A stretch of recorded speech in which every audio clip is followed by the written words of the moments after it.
memang kan dilakukan peninjauan untuk atlet catur.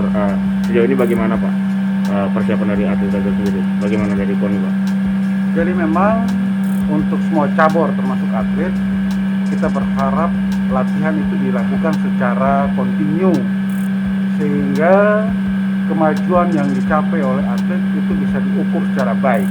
Nah, apa yang dilakukan oleh catur hari ini adalah untuk yang kesekian kalinya, dengan harapan tentu untuk menguji daya tahan yang bersangkutan, kapasitas berpikirnya ketika harus melawan sejumlah orang yang cukup banyak, sehingga dia menjadi terlatih untuk berpikir cepat, memiliki kekuatan pikir yang kuat dalam rangka persiapan ke PON nanti. Iya. Untuk dari KONI Maluku sendiri Pak, target ada target tersendiri Pak untuk olahraga catur Pak?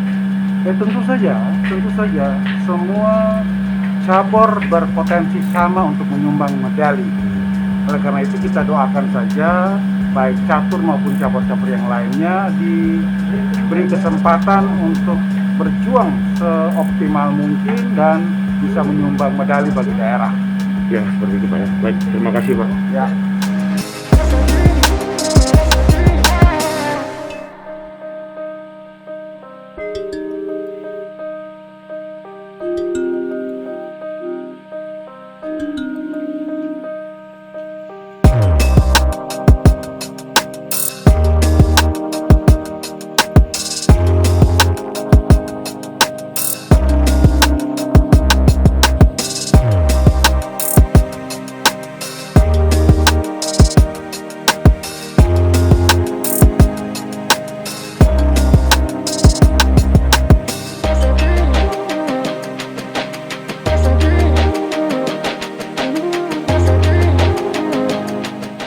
Terima kasih sudah nonton.